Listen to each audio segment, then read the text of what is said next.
আসসালামু আলাইকুম। দেখতে পারতেছেন আমরা কিভাবে এক গোড়া মোটর ফিট করতেছি। এই দেখুন ঠেপে পেঁচাইতেছি 1 থেকে 4 বুশের মধ্যে।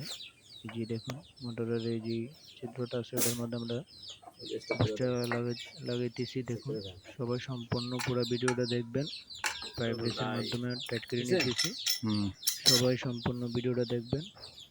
যে এখন এটার উপরে একটা ট্রিপল নিপল লাগানো হয়েছে। যে এখন পাইপ রেস দিয়ে টাইট দেওয়া হইতেছে। আশা করি সবাই শেষ পর্যন্ত ভিডিওটা দেখবেন, এমনকি শেয়ার করে দেবেন যদি ভালো লাগে। সবাই দেখতে থাকুন।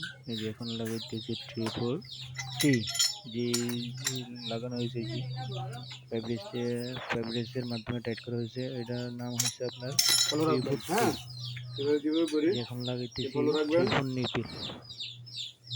সবাই ভিডিওটা শেষ পর্যন্ত দেখবেন। এখন ফ্যাব্রিক্সের মাধ্যমে টাইট করে নিতেছি নিপিলটা।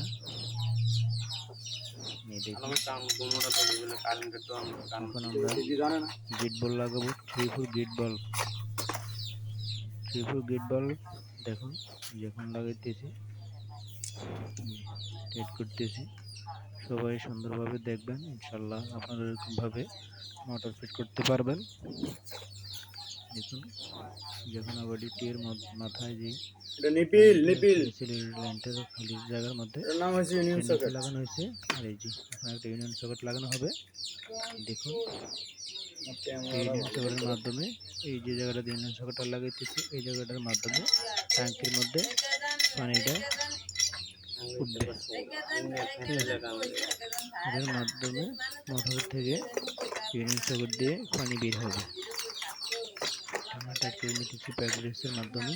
দেখুন শেষ পর্যন্ত সবাই দেখবেন। আপনারা যদি এই জায়গায় যদি টাইট ইউজ না করেন, তারপরে আপনারা এই যে মোটরের অপর সাইডে এই যে 1 3 4 বুস্টটা আপনাদের এই যে টাইট করে নিতেছি দেখতে পারতেছেন।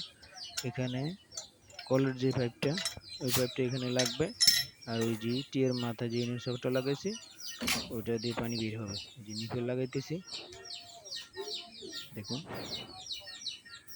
দয়া করে সম্পূর্ণ ভিডিওটা দেখবেন, আর ভালো লাগলে শেয়ার করে দেবেন, সাবস্ক্রাইব করে নেবেন।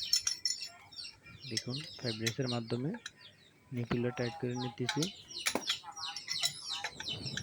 দেখুন এভাবেই আমরা